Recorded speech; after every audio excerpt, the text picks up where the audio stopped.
For joining us today. My name is Katie O'Brien, and I'm the Director of Sales and Marketing here at the Admiral of the Lake. I've been here about 3 years, and as I told some of the people that I was meeting earlier, I had a pretty big commute. I was living in Oak Park, and about over a year ago, I started looking in the Uptown area and ended up right next door. So my commute went from this to this. So I'm just loving living in the Uptown Andersonville area. It's been wonderful. I want to introduce my team. Some of, looks like Grant might be missing, but we have Grant Egan, our residency counselor, with us today. We also have Cody Hoopman and Eli Harvey on my team.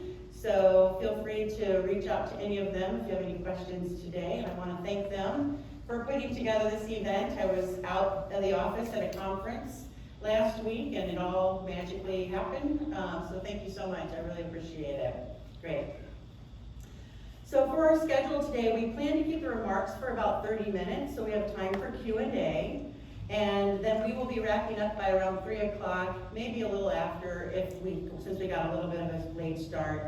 And then we'll continue to enjoy the refreshments, and then we will have residents leading tours of our community, including some of our model apartments that are available to see today. And those will be leaving from here at the gathering room. So following the remarks, we'll just have a beverage, and within a couple of minutes, we'll have residents take out some small groups. So our event today is LifeCare, a safety net for you and your finances. And we promised that our CFO and CEO would talk about the benefits of LifeCare, what it is and what it provides you. And that you would also hear from some Admiral residents on how LifeCare offers them peace of mind. There's a few familiar faces and some new ones here in the room, so I wanted to start out as an intro with an overview. So the Admiral of the Lake is a LifeCare retirement community. And we assure a resident that if they ever need a higher level of care, such as assisted living, memory support, or skilled nursing, they'll have access to these services and receive them at a predictable cost. We're going to talk a little bit about that today. So residents know where they're going to receive care, who will provide it, and what it will be for cost. Plus, by planning now for your long-term care, you can receive substantial savings over the years. So in independent living, we have 196 apartments, including short-term rehab or outpatient rehab. And currently we're at around 93% occupied and are building our Embark priority list. For the harbors, for our health care, we have 39 assisted living apartments, 17 memory support suites, 36 private skilled nursing suites, and then also we have Medicare certified short-term rehab that I just mentioned. So LifeCare is the only financial structure under which residential services and long-term care are provided in the form of a predictable monthly fee. And LifeCare is not necessarily intended to be a low-cost alternative to staying at home. However, given the fee structure here at the Admiral, you can save a lot of money over time. And we're going to talk about that. So let's get started. Thanks. I'd like to thank our two residents and CEO and CFO for joining us today. Each will be introducing themselves and highlighting a few key talking points. And to start, we'll go to Nadia Geigler, our CEO. She is one of the most inspiring, thoughtful, and visionary leaders that I have worked with. She's also a fun hippie chick who has built a culture here at the Admiral of allowing us to be authentic. Can you take it away? Well, that's a heck of an introduction. I was going to joke that I wrote that, but I wouldn't have probably outed myself as a hippie chick right out of the gate. But I'm sort of relieved that you know that about me now, and so that may come into play at one point or another. So I'm supposed to introduce myself and talk about several talking points. Katie's already opened the door to some of those things. I've just set a timer for myself. My phone will make noise in 3 minutes. And then that's going to be when I start to wind it down. But anything that's left unsaid or unanswered, there'll be time to get to in Q&A. So I'm Nadia. I've been here about 6.5 years. I started with the Admiral in April of 2016 as the Chief Operating Officer, and then about 9 months later I moved into this role on an interim basis and then permanent about 6 months later. So I say that just to say I started with one view of the organization and then moved over very quickly into this other role that I've had now for longer.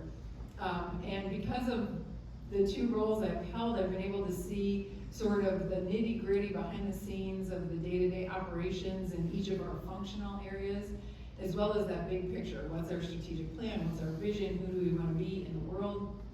As a neighbor to the folks in uptown, or as an employer to the 200 people that work here, or to our residents, 350 or so that might live here. And so I think I offer a little bit of a perspective from my own experience that I'd be very happy to share with you as we get into the panel. First though, I want to say I'm so happy you're here. Thank you for coming to listen to this presentation by these folks, and for your interest in the Admiral. We don't take that lightly, and it matters to us that we answer your questions as we're together.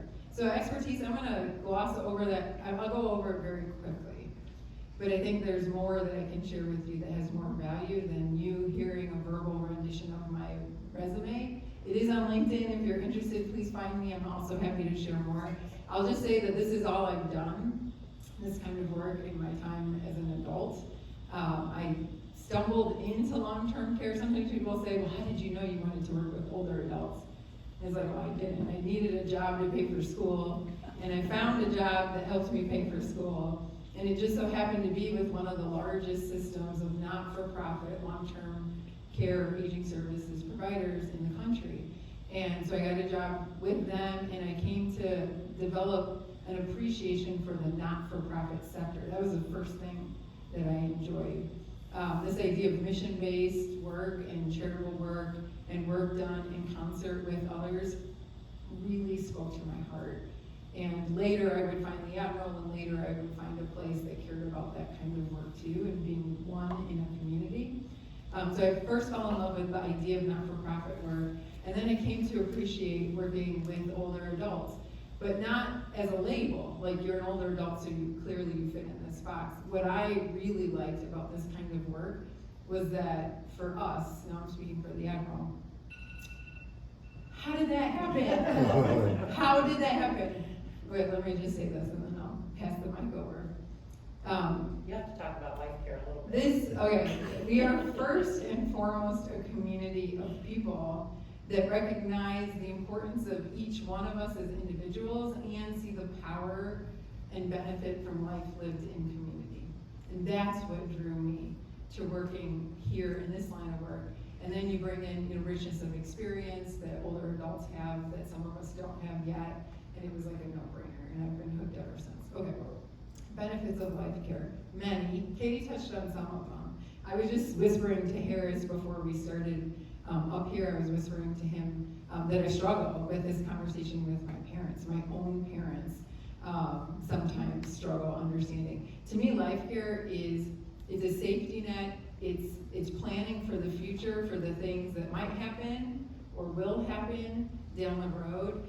There's a lot about it from the financial mechanics that make a ton of sense, but to me, the word safety is really at the root of it all. You can think about it like an insurance model, and so the predictable monthly rate that only changes from one year to the next relative to some inflationary markup or something. Like, you could talk about that, and that makes good financial sense, but for me, it's understanding that in a community like this with a full continuum of care, as someone's needs evolve and change over time, the community has baked into it a way to respond to those needs.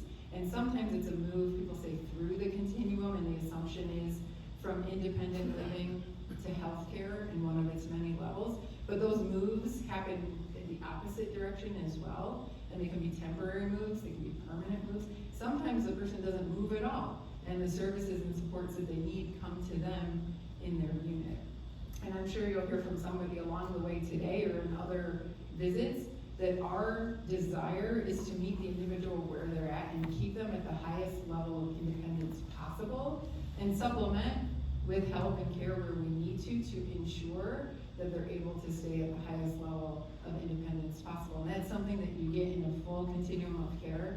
And then with the LifeCare promise on top of that, I think it just, to me, feels like it's the cherry on top. One other benefit of LifeCare that I don't know that I don't know if we'll talk about it today, it may come up. But there are kind of two benefits, that one being the predictable monthly rate in a full continuum of care where your needs can evolve and change and we're ready to meet those needs. The other is that if the individual outlives their assets through no fault of their own, that we've made a promise that we won't ask you to leave because somebody has outlived their assets, market changes, whatever. And so that guarantee of charitable care or assistance when it's needed, should it be needed, is a huge part of our mission and missional intent as a not-for-profit organization. And that's a benefit of LifeCare that doesn't come under a different product, if you will, or a different offering someplace else. Okay, so that was 3 minutes and a little bit extra, but I'm happy at some point when it's right Q&A time, we can circle back to any of these things and talk more about them. Thank you for being here. Thanks, Nadia. I did ask people to stay within 3 to 5 minutes, but there's some pretty high-level things that we're talking about that we will get able to get in some nuts and bolts with the Q&A, or I think as we go along too, you'll be hearing some depth of those higher-level points. So thanks, Nadia. Next, our CFO, RJ Zielinski. Thanks for joining us today, RJ. Glad to be here. We recognize that you and the Finance Committee are deep in budgeting season, so we appreciate you joining us today. RJ has a heart of gold and is a lover of leather jackets, to name one of his hobbies, plus biking. So RJ, can you please introduce yourself and tell us a little bit about LifeCare and the financial benefits? Yeah, thanks, Katie. Thanks. Good morning, afternoon. RJ Zielinski, I'm the CFO here at the Admiral at the Lake. I'm one of the newer members of the executive team here. I've been with the organization since December of 21. But I have been solely on the non-for-profit financial side of the business my entire career. And I love it. I was talking to John before we started, and in some ways similar but different to Nadia. I never had this burning passion that this is where I was going to end in aging services, senior living, but I couldn't imagine myself anywhere else now. And really glad to be part of the Admiral. What else? I'm just going to jump into it with, and really, picking up with, some of the little kernels that Nadia's kind of dropped along the way, that in the easiest way to really set the stage for LifeCare is it is an insurance policy. It's not, in the legal sense of the word, it is not an insurance policy, but it really is an insurance policy. You are buying into something before you really need the ultimate benefit, and it is ultimately leveling out the expenses across your lifetime. When I meet with many prospects one-on-one, usually with either Grant or Cody or one member of the marketing team, and I love working with them in many different ways because they're learning from me right along with I'm learning from the prospect, their needs, and it's a really great sharing experience. But one of the most common questions that I'm asked along the way is, okay, RJ, this is all fine and well. It's a couple that's moving in, and I understand that my monthly expenses are going to be somewhere in the neighborhood of $6,000 a month, just for round, really easy numbers. What does that look like when I move to a higher level of care? I know I'm going to be paying a lot more money, and that's fine. And I just want to be prepared for that. So in the example of they're paying $6,000 a month, their monthly service fees will actually go down as they go to higher levels of care. And that's really the biggest benefit of a LifeCare community and a LifeCare agreement. And it's not 100% unique to the Admiral, but it is unique to the Admiral in the way that that mission is then delivered, and the promises ultimately that we're making that Nadia mentioned. We actually put it in our contract that should you exhaust your assets, and you through no fault of your own, you're not giving away hundreds of thousands of dollars willy-nilly, you're not gambling away something like that, but we promise you, and we put it in writing, it's not loose, it's very clear. we promise to care for you for the remainder of your lives, should you exhaust your assets. So there's a lot of financial stability in really what we're offering. There's a lot of benefits, you know, as far as what's included at the Admiral versus me staying at home and maybe bringing in some outside services. And there's some forms that either if you don't have them, that will make sure that everyone has in their hands. But what's included is everything. You're paying your monthly service fee, everything else is included with the exception of maybe a renter's policy on your specific unit.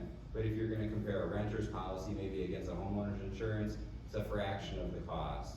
Not to mention the intangible benefits of living in a community with other similar, like-minded, similar in age, but the community being as we have 196 independent living apartments.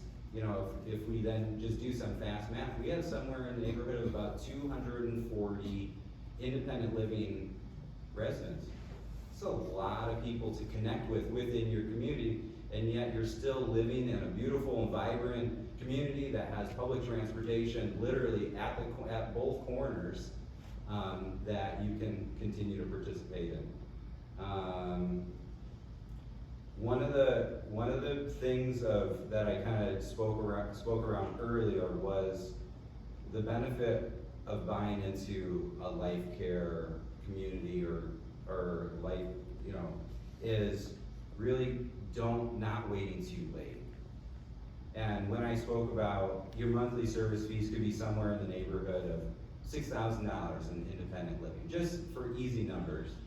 And then as you move through the continuum, and again, like Nadia said, it's not like necessarily even a physical move, and it's not like you're moving from one space to another, never to go back, which is a very cool thing about the way that Admiral is actually structured, that the 6th floor is this beautiful common space that runs across all levels of care, and it's very easy physically to get back and forth, but I digress. Outside a LifeCare agreement, the market rate is significantly more expensive. And that is not unique to the Admiral at all. It's as you shop around anywhere out there. So if you're at $6,000 a month for independent living, $5,000 when you start going through higher levels of care, if you were to come directly into the community, you're looking at something closer to $10,000 a month. As you move through to healthcare, $5,000 still a month as a LifeCare resident. As a direct admission, somewhere around $15,000 a month. So the cost can kind of just extrapolate very, very quickly. So I'm gonna leave that there, and I'll answer any questions as they come up later. RJ? Yeah. I'm sorry to interrupt. No, not at all. Could you mention the tax benefit, the deduction, because I think that's a great advantage. Absolutely, and you know what, thank you for bringing that up, Barbara. So as part of, there's 2 tax benefits that you can take advantage of being a LifeCare resident. The first one is a one-time tax deduction in the year in which you pay your entrance fee. It's not a portion of your entrance fee. It is a fixed amount. We go through an actuarial study that our actuaries say, based on this amount that you've initially paid, this amount is tax deductible. And it's somewhere around $40,000, and it qualifies as prepaid medical expense. Because as you're buying into a community to offset future costs.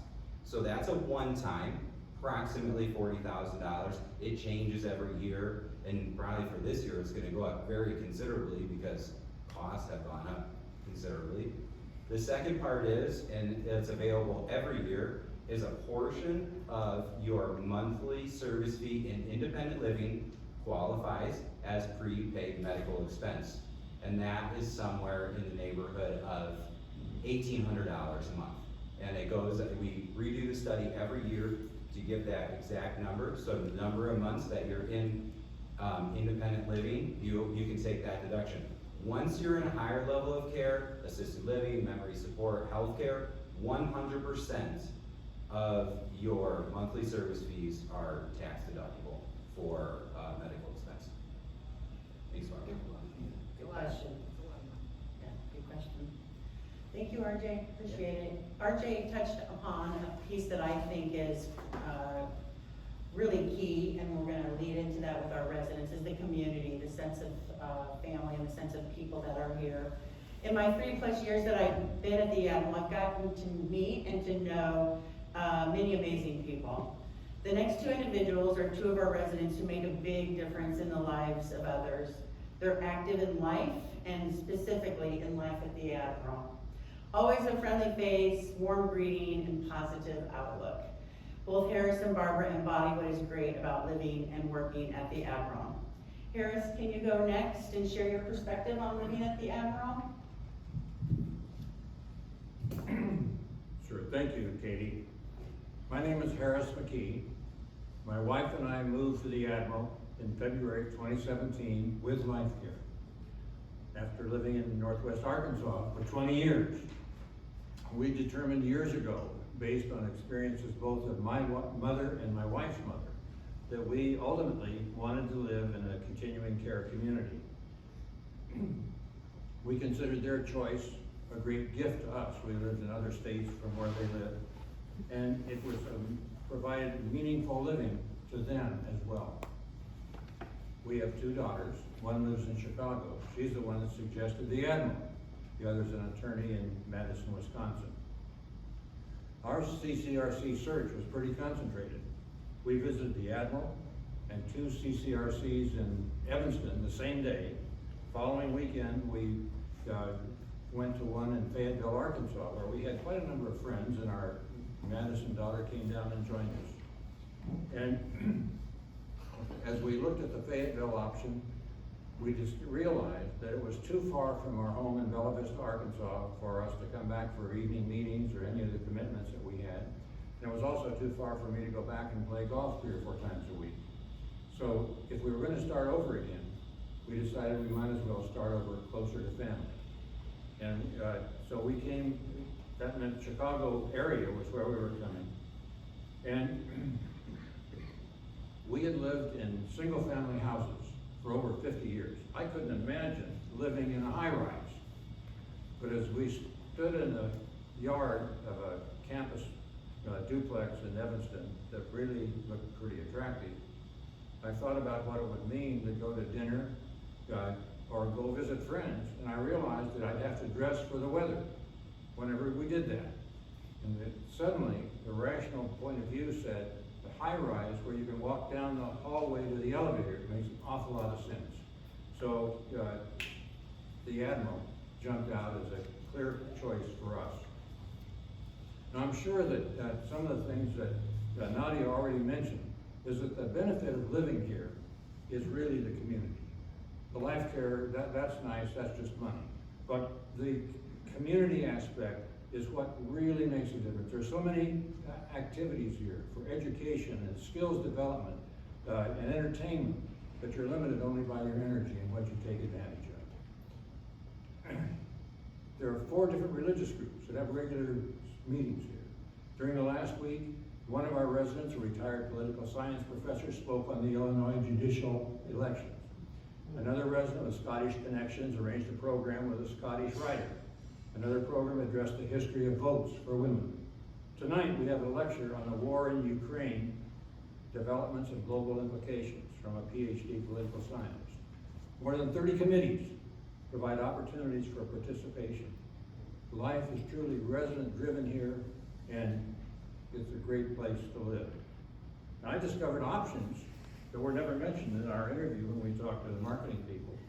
During the first few weeks that we were here, as I was entering the elevator with my cross-country skis coming back from Lincoln Park across the block away, one of the elevator occupants said, "I bet you play golf too." And when I said, "Yeah," when the weather warmed, she invited me to join the Admiral Golfing Group, and that's continued to be one of my delights here. This year we expanded the golf group to include some staff members. Katie joins us whenever she can tear herself away from interviews. I heard she out-hits all the men. She does. And Barbara's husband also is one of our regular members. And there are 2 9-hole courses, about 2 miles away, so it's really a convenient activity. You probably, I don't, you may not have had a tour yet, but we've got a great exercise facility. I do the cardio exercise room half an hour every morning, and then I do another half hour either from my room or down here in the exercise room of stretch exercises. And that is usually not enough to get my 7,000 steps in during the day, so I walk either along the lake or the park or just around the town. It's a beautiful area. It's a beautiful place to live. Another aspect of Admiral life that's been very important to my wife and me has been provided by the Harbors, our care center. Our first experience was in the rehab area where she spent 3 weeks, I think, after she broke her pubic bone. Shortly before we finished our 3rd year here, we determined that she needed more care than I could provide. And she moved to a skilled care room in the Harbors. She has Alzheimer's. And the isolation required for COVID was quite a challenge. But we're pleased with the way it was handled by the Admiral, just as we've been pleased with other aspects of care in the Harbors. In addition to the care and nursing staff, which you might assume would be there, there's an activities group that enriches the lives of Harbors residents. Concerts, crafts, and games are just a sampling. In addition, they coordinate with Harbor Mates, which is an Admiral Residence Committee where independent living residents provide support to Harbors residents. I participate in 2 of these. One provides bocce ball to the men twice a month, and another one is a men's conversation group that we again have twice a month for an hour at a time. Service to the community has also been important to me. I'm responsible for organizing our AV support in this room and have a team that carries out the work. I also participate in a group that provides technical support on computers and phones and things like that. And in addition to that, I'm one of the leaders of a great decisions course that we've put on for the last 3 years. So again, quite a range of activities. Finally, Katie said— Quite the list, right? Finally, Katie said I could share my story, in which I urge people considering the ad not to wait. The primary reason not to wait is so that you can begin to enjoy the community. But I want to point out that if you wait, 3 things can happen. 2 of them are bad. 2 of what? The first thing— 2 are bad. 2 are bad. The first thing that can happen is that you have a heart attack or you get hit by a truck and die. That's good. That means you made a good decision to stay where you were. Don't have to mess with any of the details of getting your money back from the Admiral. The second possibility is that your health holds on. But as you continue to live where you are now, the health of your friends may not hold up as well as yours does. And you're going to become increasingly isolated and have fewer activities that you've been using for your life. And that's not so good. And the third thing that can happen is that your health may not hold up. You may not even be able to make your own health care decisions. And that's very bad. So the message is, if you're considering coming to the Admiral, don't wait until you need it. Come and enjoy the community. Thank you. Thank you very much. Thank you. Although I didn't know you were going to say getting hit by a bus was good. Maybe I should have read the comments a little bit. No, thank you very much, Eris. Thank you for sharing. Barbara and her husband Fred, and with their dog Zeus, that's right, Zeus, right? Zeus and our cat Tori. Oh, okay, and her cat, have lived at the Admiral for around 10 years. They're one of the first group of residents to move to the newly built Admiral. Barbara, can you please share some of your story and your life here at the Admiral? I'd be happy to, and I'm sure you've already figured out I was way too young to be able to come to the Admiral without having a significantly older husband. I am totally qualified now. I'm 72 and my husband's 83. We've been here for close to 10 years, as Katie said. We came in the first full year that the Admiral was open. We were about 58% occupied at the time. both of my parents ended up in what we used to call nursing homes. My mother from a traumatic fall and severe brain damage. My dad had Parkinson's and she had been his caregiver. Bottom line is, we knew that everybody doesn't die in their sleep at the age of 99. So my husband and I had said, you know, down the road, we will do something like the Emerald. We lived in a large apartment in Chicago, a little bit south of here. We needed to downsize, so we started looking at other condos, et cetera, and then we said, wait a second, why do we wanna make 2 moves? Why, the Admiral was not on the radar at the time, but why do we wanna live someplace else for 3 or 4 years and then start to look at a continuous care? So we decided that didn't make any sense. We explored the Admiral, we talked to the Mather. We did not consider the Claire, or I didn't consider the Claire. I love Chicago. A lot of my life is still downtown Chicago, but I didn't want to walk out the door and have 6 abreast tourists and not a lot of green space. I love being where we are here, and I can be downtown in 10 minutes by jumping on 147. So ultimately, we said, the question isn't why would we do this, it's why wouldn't we do this? So we came in as, Katie said 9 years ago, or not 2013, I guess that was it. We have very full lives outside of the Admiral. In fact, we spend 6 months of the year in Arizona. We're headed there next week. But the world that we will ultimately be part of is the Admiral. And it's a wonderful place to be. As Harris said, there are so many committees, so many interest groups, so many activities. If you are somewhat of a reclusive person, it's not impossible to live here, but it's a challenge. Because you get in the elevator and someone will say, oh, you know, are you new? Or, oh, do you want to have lunch today? It's an extremely, extremely friendly community. As I said, you don't have to get involved, but it's very, very difficult not to. You don't have to cook. No one's mentioned that yet. Your meals are provided. There's a meal plan that can be explained to you in more detail, but there are a number of residents who use their oven as their linen closet. Breakfast, lunch, dinner, all available. Pets are allowed. Let's see what else, I have some other things down here. Oh, the park, right across the street. Lincoln Park and the lake, right across the street. There's an Admiral van, this is completely included in your monthly assessment, that makes 2 runs every week, all day Monday, all day Thursday, to the health facilities, primarily Northwestern. You just sign up, they will drive you there for your appointment, they will pick you up. The 147 bus I mentioned, we are the last stop locally as it goes south. It stops at both corners, somebody mentioned. Then it gets on the outer drive, the next stop is the Bloomingdale's building. So you're gonna be downtown just as fast as you would be if you were driving a car.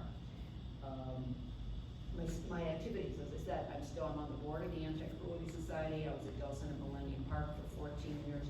I will sometimes be downtown twice in one day, but I love the fact that I can jump on the bus, but when I come home, I'm here, not in the congested downtown area. So my thought is, if you want to consider moving here, there's something called a try-it stay, which Katie and the marketing staff can tell you about. But you basically come and stay here in one of our apartments for 3 or 4 days typically, and you participate in all the activities. You will have lunches and dinners arranged for you with other residents. You will go to the programs. You can join some of the committees on a sort of guest basis to see what it's like. And that's a pretty good way to see what it's like. But I think if you talk to people who've lived here, both new ones, it's important to talk to new people because they're the ones who are trying to integrate into the community, in addition to people like Harris and myself. You'll get a good sense of what it's really like. I don't know what the rate is, but I think in the 9 years I've been here, maybe like 4 people had moved out. Sometimes it was geographical, but I don't know anyone who moved out because they weren't happy here. They either were moving closer to a family member or they wanted a different climate, whatever, but it was that there's a lot more people on the waiting list than there were people who left the Admiral. Thank you. Thanks. Gives a picture of life at the Admiral. I do want to jump back to a little bit of detail on LifeCare. And as I mentioned, the tours after the program are also going to be led by residents. So we'll have some one-on-one time with residents too. So, but what I realized, we haven't explained LifeCare qualification. So would you like to take that? How do you qualify for LifeCare? What does that mean? And I'll gladly answer that question after 20 seconds, to double back to what you just heard Harris and Barbara share. So one of the things Katie asked me to talk about was culture, our culture. And you might have noticed, not just because I ran out of time, but I didn't talk about it. There was a reason. I thought it was best that you heard from them, and I didn't know what they'd share. But if you want to know what it's like to live here at the Admiral, I think that's an example of what it's like. You can be a recluse here if you want. That's okay, we're not gonna pound down your front door.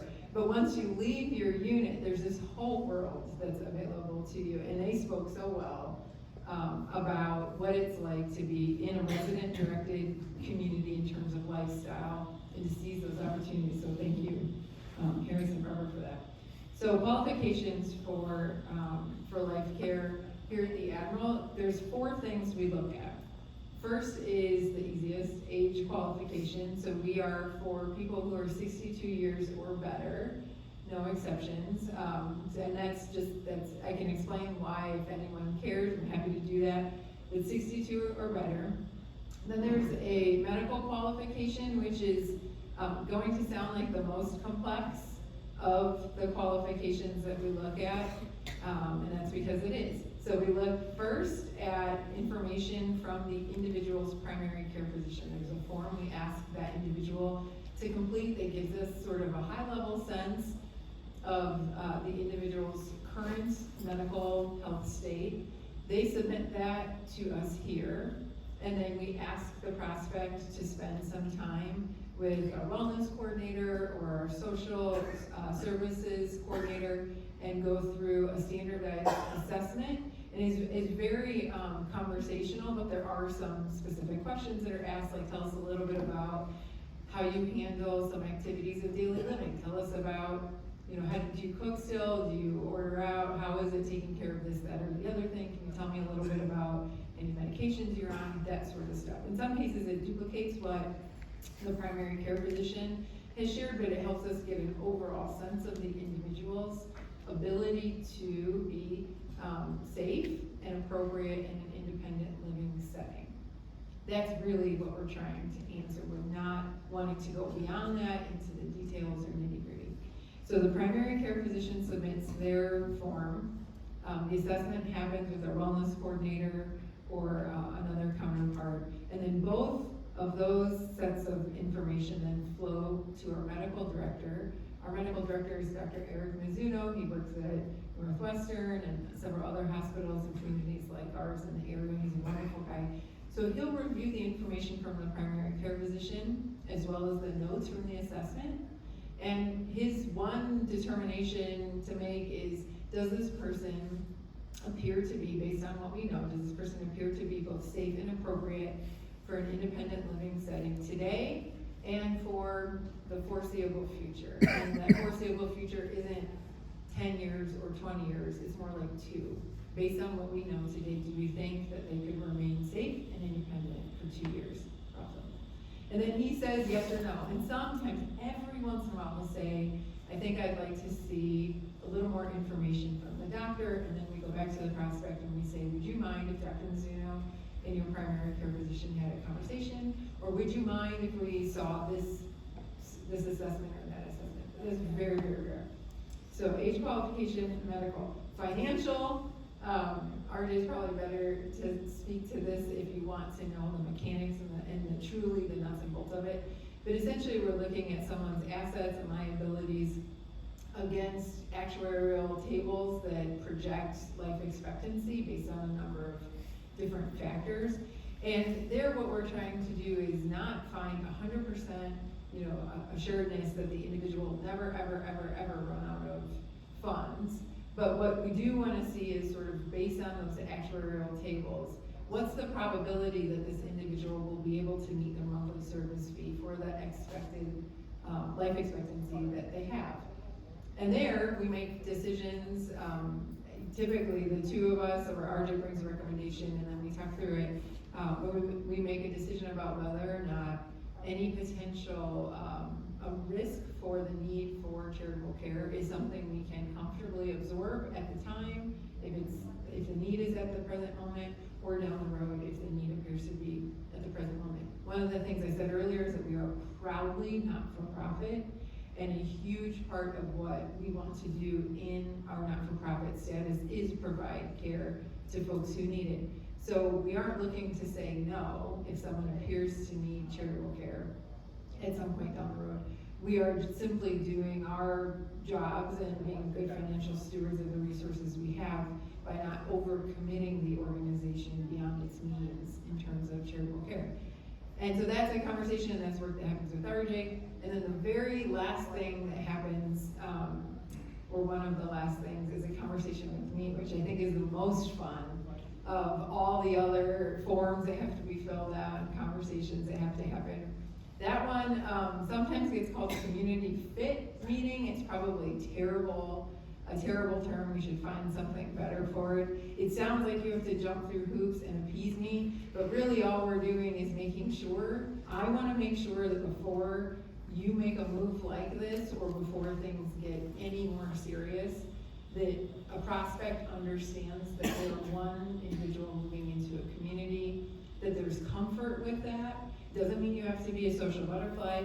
It doesn't mean you have to sign up for every committee, or any committee for that matter. But it does mean that you recognize that you're one of several hundred that live or work here, and at a minimum, it's something that will have a neutral effect on your life, right? At a minimum. We hope it's better than that. And so we look at that, and once I had a conversation with a prospect where they indicated that they were struggling with the conversation. And they were already in a process from the sales perspective, but they were struggling. And so we did what we could to sort of call a timeout on that process and give them the space and bring in some resources to help them land in a better place in their own decision that they were making to move out of their home that they lived in for many decades. And so we gave them space to do that.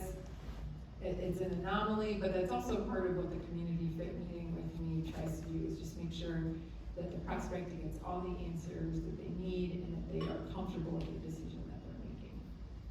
Thank you, Nadia. That's very helpful. So again, to repeat, it was the age qualification, and then there is the financial fit, also healthcare assessment for independent living being the appropriate level of care, and then also the community fit meeting, which we're gonna rename somewhere along the line. But it's basically saying we're living in a community together, and does that sound like that works for you?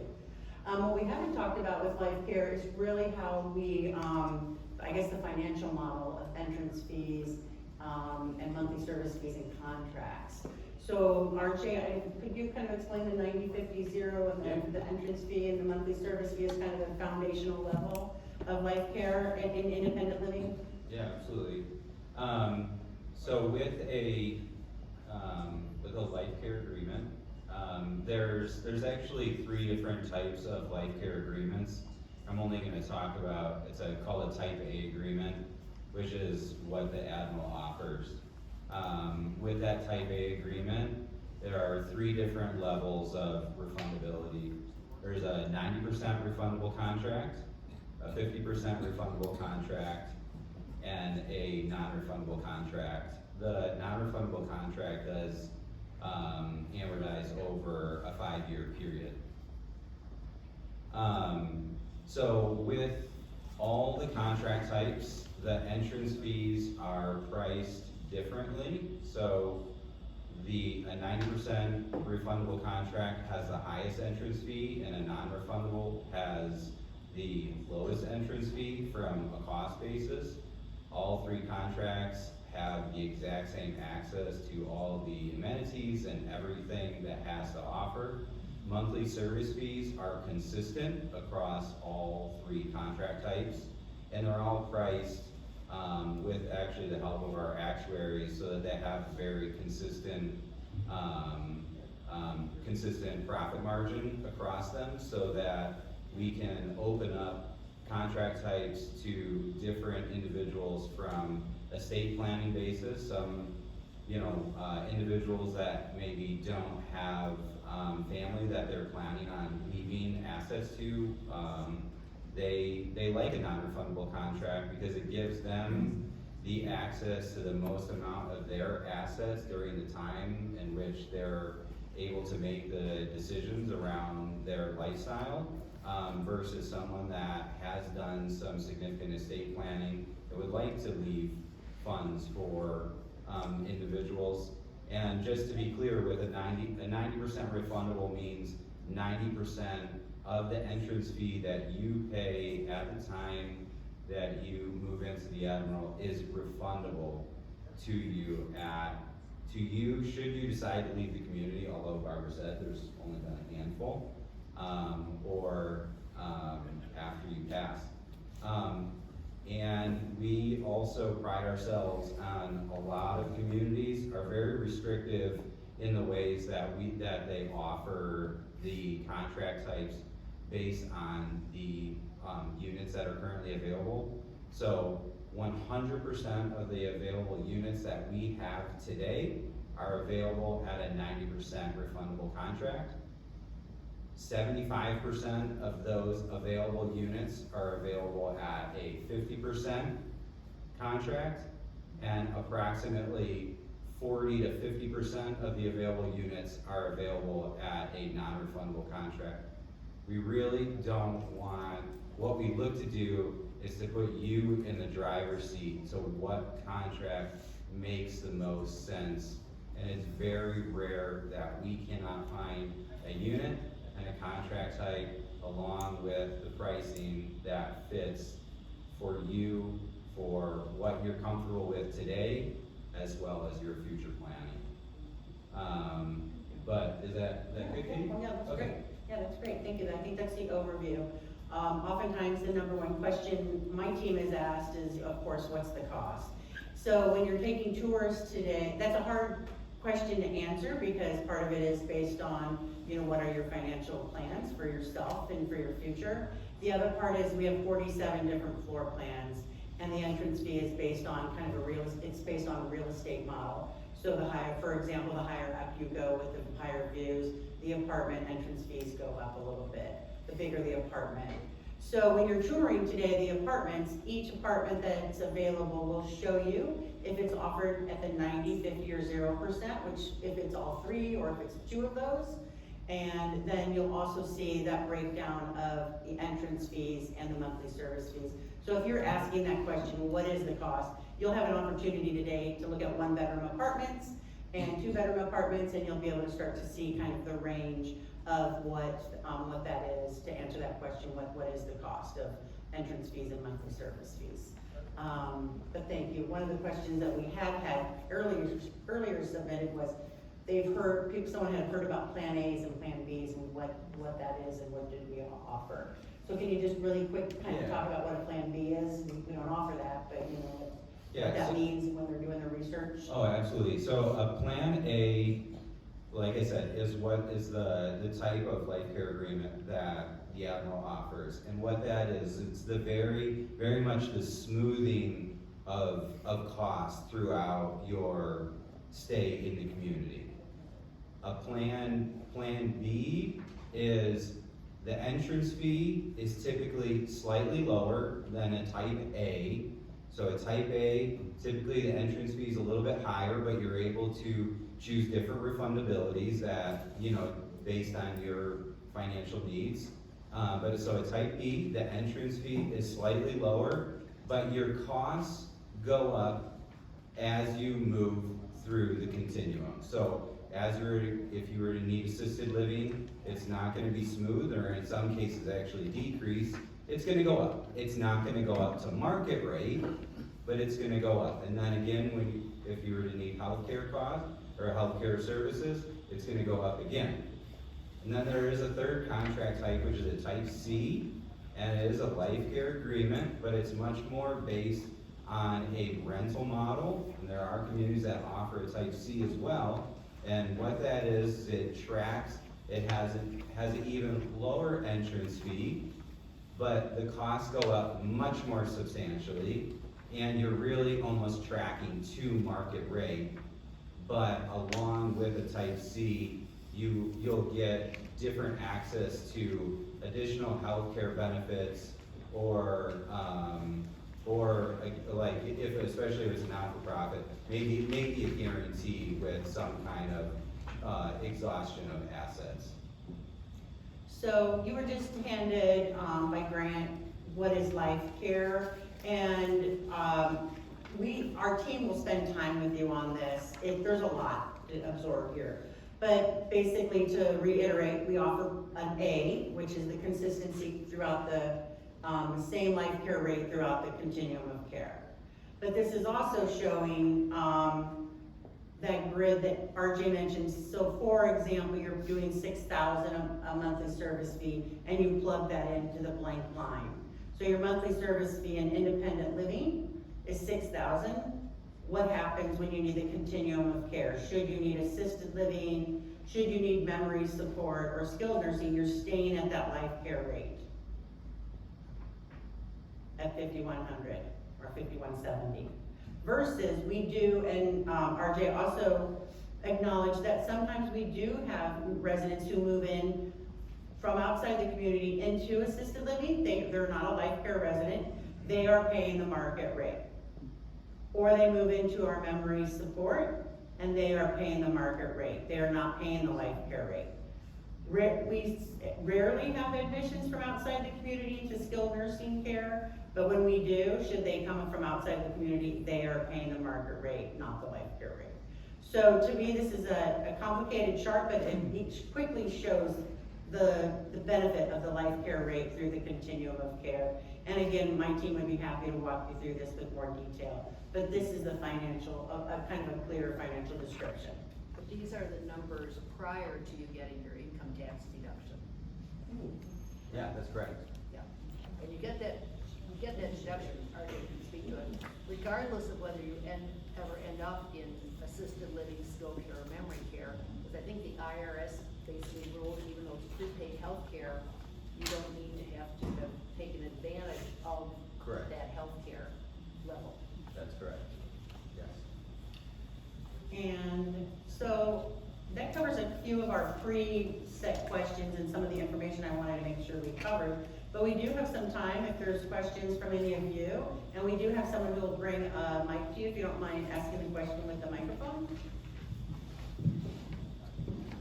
Using this chart for the LifeCare savings, what happens when it's a husband and wife, one stays in independent living and the other goes over to memory care or skilled nursing or whatever? Sure, thank you for that question. That's a great question. I'll turn it over to RJ. He looks ready to answer it.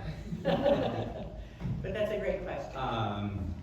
So their monthly service fees are always broken out in two ways. If you move in as an individual, you'll have your stated monthly rate, but if you move in as a couple, there's the monthly rate for what's considered the first person and then the second person. And it doesn't matter who's the first or who's the second, it's just, so first person, and we're gonna use the $6,000 example for really easy, fast math. And I'm gonna do some rounding, but it's really darn close to what the Admiral's actual pricing is today. The first person would be $4,000 a month. The second person would be $2,000 a month in independent living. The second person has a fall, break their hip. They have receive rehab, but they're never able to get back to where they want to be, that they need to be to live independently. So they move ultimately into assisted living. Now the move just happens to be down the hallway, but it's in a different area. The first person that's living in independent living, $4,000 a month. Assisted living, $2,000 a month. There's always gonna be a first person rate and a second person, and the second person rate, regardless of where those two individuals are throughout the community. So even if both individuals are in healthcare, which is at market $15,000 a month, the first person will be $5,170 and the second person will be $2,000. If they'd come in independently, they would both be 15. If If they came in outside a LifeCare agreement, it would be $15,000 a month. So that's really, and it's not that it's not, a LifeCare agreement isn't a great deal for an individual, because it is. Because you can see here that it adds up really quickly at savings of about $126,000 a year. But then when you start talking about couples, and we've had friends enter the community as a couple, you know, as a first person and a second person, not, you know, and because they recognize that benefit. Another way to look at it is if one person goes to the harbors, that they will pay for 2 more meals a day. That's right. Thank you, Harris, I appreciate that clarification. And that is on here. So in independent living, the way that the meal plan is structured is that 1 meal a day is included in your monthly service fee. So as you move through the continuum, the Admiral provides 2 additional meals, so we provide 3 meals a day, and that comes out to $25 a day. So if you just fast math, 30 days times 25, that's the additional cost. Who's up, Mike, here, coming around to the phone? Staying on that subject, excuse me, if the person you described goes to assisted living, but then improves medically and now moves back into independent living, you know, how does that get accounted for? From a financial perspective, Yeah, just the Yeah. monthly Support. number that goes down to 5170. So those are permanent, but you wanna talk about the, not Does that go back to what it was, right? I mean, it goes back to what it was, Yeah. is the answer. Yeah, okay. Yeah, it goes back to what it was, and we do have that happen. And actually, anything you can think of in terms of one person's experience or one of 2 people who are moving in, and they both move at the same time, or they move at different times, and the one that moves away is temporary or permanent, and then they do or they don't move back. Whatever you can dream up in terms of scenario, we've seen it and we have experience with it. I would encourage you, at some point, when it's right for you and for the process, to look over the residency agreement, because it does spell this out. Now, most of the stuff that's in there, you know, isn't relevant right out of the gate. It may not ever be relevant for one reason or another, but the whole transitions process and what that looks like and how it gets decided and the fees associated with those moves is also spelled out there to give you assurance that you'll understand, you know, hypothetically what could happen. But I do wanna mention that, short-term rehab, in independent living, short-term rehab is available. And those aren't, that's just going over to Harbors for the time needed, and then your independent living apartment is there. It's just you are doing your rehab, in the Harbors with the expertise and the, skilled care that's needed. Yes? I just have a couple questions. First question is, on the 2 asterisks down here at the bottom, assisted living fees are subject to an additional level fee. What's the additional level fee? That's 1 of 2 questions. Well, I think that's a great question. That was also, so what does it mean to be the different levels of care and you actually answered the meal question too. So there's a few pieces that are, kind of individualized, so Yeah. you wanna? Yeah, let me take a stab at it, and I think I'll be able to answer the root of your question, and also give you a little more context for sort of the guardrails that are in place. So, starting at the beginning, assisted living is a regulated level of care. We carry a license to provide assisted living, and we follow all the regulations as put forth by the Illinois Department of Public Health for assisted living units, and I'm gonna shorten it to IDPH. That, please hear that as a safeguard. Those are some of the guardrails that get established through IDPH. We are required, in a sense, to be mindful of what a resident needs, whether they're our resident or they're coming from the outside perspective. We look at their needs around the activities of daily living.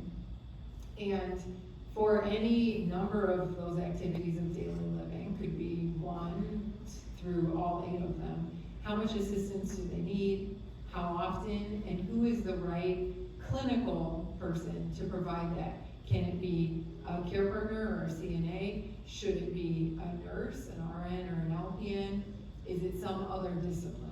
And so we look at that whole picture and make a determination based on the regulations as set forth for IDP, should that person is appropriate for assisted living or is not, because they're independent or skilled.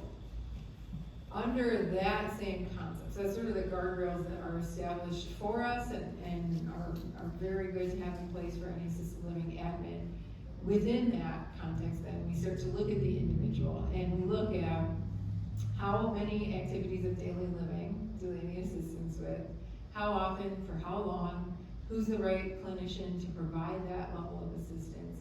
And you can start to see where someone who just needs maybe a little bit of help getting dressed in the morning, and then again later at night, and it's about 15 minutes, and it could be anyone who works in their neighborhood, how that could be very different from someone who needs assistance with eating and bathing. And so that's where some of the levels start to appear.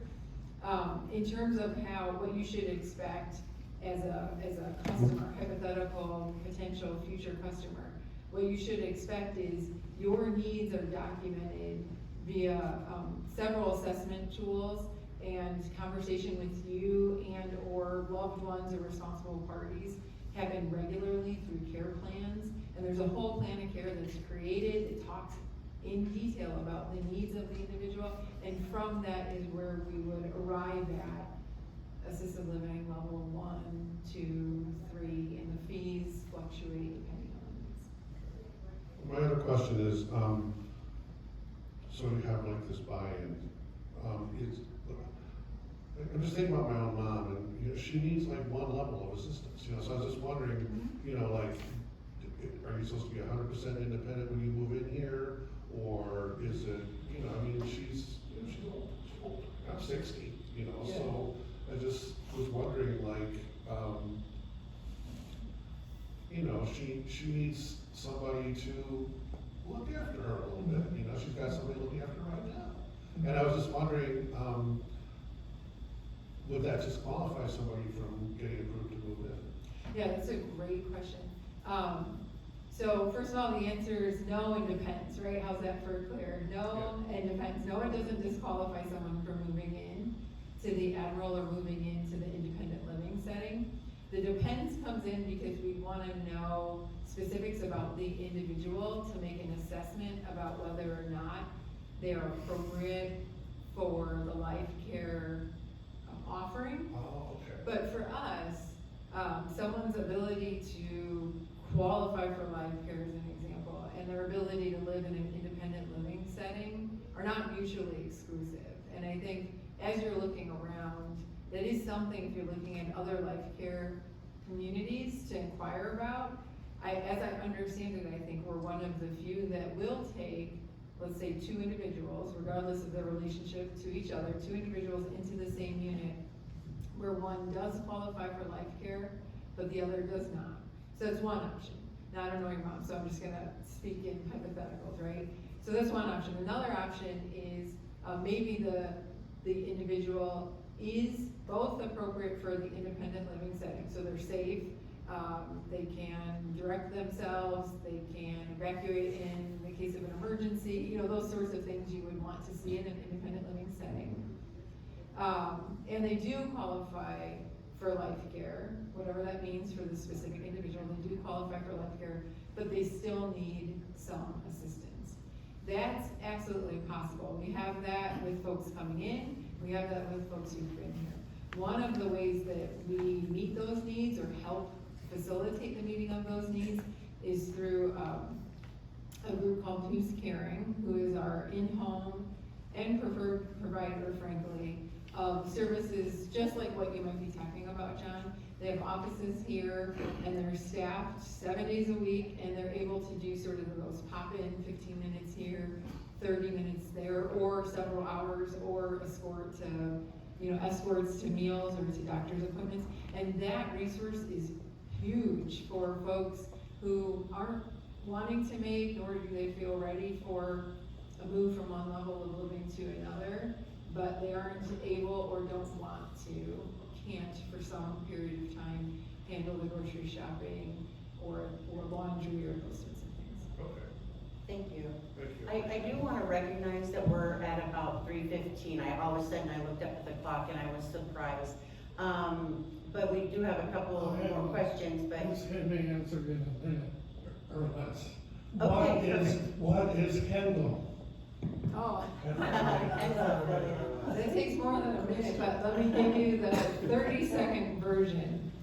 Kendall, per the IRS, is a supporting organization. The Kendall Corporation is a supporting organization. It's a separate 501c3 based out in Delaware now, although anything you see online might still say Pennsylvania, but out east. They have, over their 30-something years of existence, either developed communities, helped develop communities, or startup communities, or come alongside existing communities and provided resources and support to those communities. As a Kendall affiliate, we are one of 13 or so affiliates across the country that have come together under the Kendall name to do more together than we could do separately. For you as prospects, I think it's really important that you know that we are a standalone 501c3.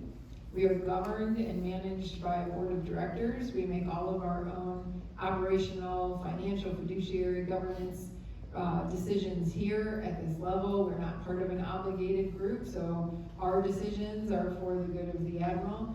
It's that we do it in concert with this Kendall system and leverage the scale and knowledge of that system as we move forward on certain software decisions or other operating decisions. That's my 30 seconds. Thank you. Thank you. Thank you. Hey, There's one, we'll take one more question and then we'll wrap it up. And there will be time for all of us to answer questions afterwards as well. Regarding the monthly LifeCare qualification, which comes first? Is it the qualification or a target apartment to move into? Yeah, thank you for that question. So the process that opens up, I'm going to talk a little bit about the process of moving into the Admiral, like in the time frame. So as you are here today and you'll be looking at model apartments, oftentimes the typical path would be to identify your apartment and place a hold on it. And then once you place a hold, we start the LifeCare assessment. So we would start collecting documentation around your financials and your medical, and you go through LifeCare assessment. And then once you have LifeCare approval, then you are in an agreement to have a 60-day closing on that apartment. And at closing, the entrance fees are due. There's also, a 10% due prior to that, but it's basically an agreement that you would close within the 60 days. We have started to do, that's the typical process. So a hold on an apartment, LifeCare approval, and then a closing. We have started to do some pieces, or we do some pieces. We can talk early on about financial fit. So so we work with our CFO, RJ, and our team takes a look at your, you do a financial worksheet, so we can say what apartment is a good financial fit for you, based on what you're looking for, which type of plan, the 90, 50, or 0, what your assets look like. So you're gauging your search for an apartment that works within your financial fit.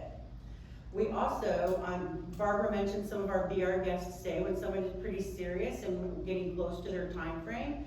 We offer a BR guest stay, and that is you come and visit with us, and we have at times with people who are like, what is my health? What does that health assessment look like? Sometimes we're able to offer that health assessment at the same time to get a feel for, would I qualify, or, is independent living the appropriate Sure. level of Okay. care? Okay. So we are doing some of that a little bit earlier on for people to give them a little bit of guidance of what that might look like. But the typical process is the hold on the apartment. Okay, thanks. Thank you. All right, we do have tours and refreshments coming up, but as you explore your options for retirement living, we're here to help. Our marketing events are one of the ways that we help. We also have our residency counselor and marketing team can provide information and assistance. A few next steps I would recommend are to come see available apartments. So you start to gain a better understanding of your preferences, what part of the Admiral, what types of views you're looking for. I also encourage you to learn about our current savings program where you can lock in 2021 pricing. Join our Embark priority list. It's priority access to apartments that become available. And lastly, I think a key piece is to meet with Grant Egan or Cody or myself. We can help you put together a plan that works for you and your timeline. But thank you so much for being with us. Thank you to the panel for sharing your insights. Hopefully everybody has had a chance to learn a little bit of something, and if you have additional questions, we're here.